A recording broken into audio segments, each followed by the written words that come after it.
আমার বন্ধুরা আসসালামু আলাইকুম, কেমন আছেন?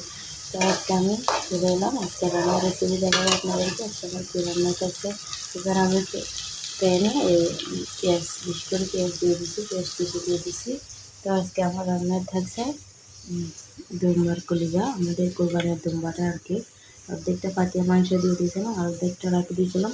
তো দুম্বার কলিজা আর নিচে হচ্ছে গিলা, হ্যাঁ গিলো, এটা হচ্ছে গিলু আর হচ্ছে দুম্বার মাথার মাগজটা। তো আজকে রান্নায় এগুলোই থাকছে। এখানে আমি এই সরিষা আর আদা রসুন ব্লেন্ড করে নিয়ে এলাম, নিয়ে নিচ্ছি টমেটো আর একটু টমেটো কিছু। আর এগুলো আমি ইয়াতে রান্না করবো না, প্রেশার কুকারে এগুলো আমি কষায় রান্না করবো। এখানে আমি বেশি করে পেঁয়াজ দিয়ে দিচ্ছি এবং আমি আদা রসুন ব্লেন্ড করাগুলো দিয়ে দেবো। এখানে আমি মাংসের মশলা, হলুদ, মরিচ, ধনে গুঁড়া দিয়ে একটু কষাই করবো, গ্রানটা চলে যায়। আমি দুটা তেজপাতা দিয়ে দিচ্ছি। রাইস আমার মশলাগুলো কষানো কমপ্লিট হয়ে গেল। আমি এখানে জিরাগুলো দিয়ে দেবো।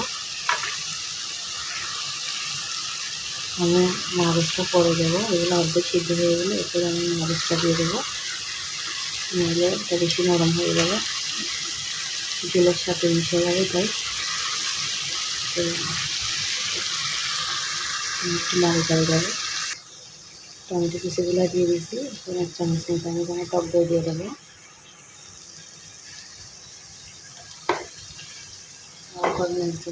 দিয়ে এরপরে ঢেকে দেবো। এদিকে চা বসাইছি আর এদিকে মাংসগুলো হচ্ছে আস্তে আস্তে, রঙগুলো বের হয়েছে। আমি লিকুইড দুধ দিয়ে দিচ্ছি,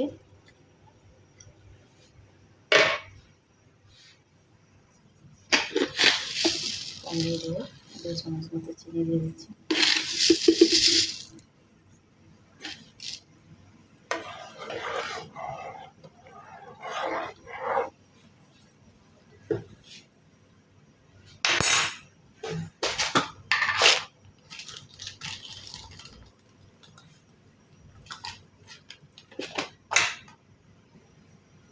সাথে কয়েকটা এলাচ দিয়ে দিচ্ছি, এলাচ ফাটিয়ে স্মেলটা ভালো আসার জন্য, চায়ের স্মেলটা ভালো আসে সেজন্য দিয়ে দিলাম।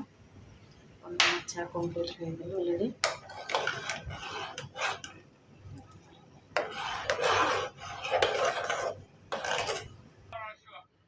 সেই ভাগে জামাই বউ মিলে একটু পরোটা দিয়ে গরম গরম চা খাচ্ছি।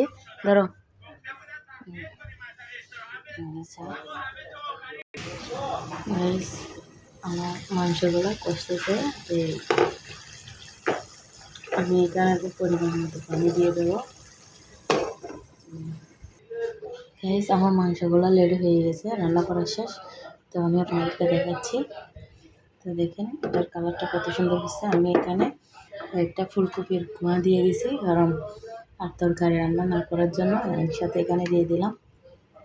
আর কিছু দিনে কয়েকটা ফুলকপির কুয়া দিয়েছি আর কি, ধরেন 5-6টা মতো হবে। তো এটা হচ্ছে ইয়াটা মাথার গিলোটা, এই মাগজটা আর কি। আর এগুলো হচ্ছে ফুলকপি। গাইস ভালো থাকবেন, আজকে এই পর্যন্ত। দেখা হবে অন্য একটা ভিডিওতে। আসসালামু আলাইকুম ওয়া রাহমাতুল্লাহ।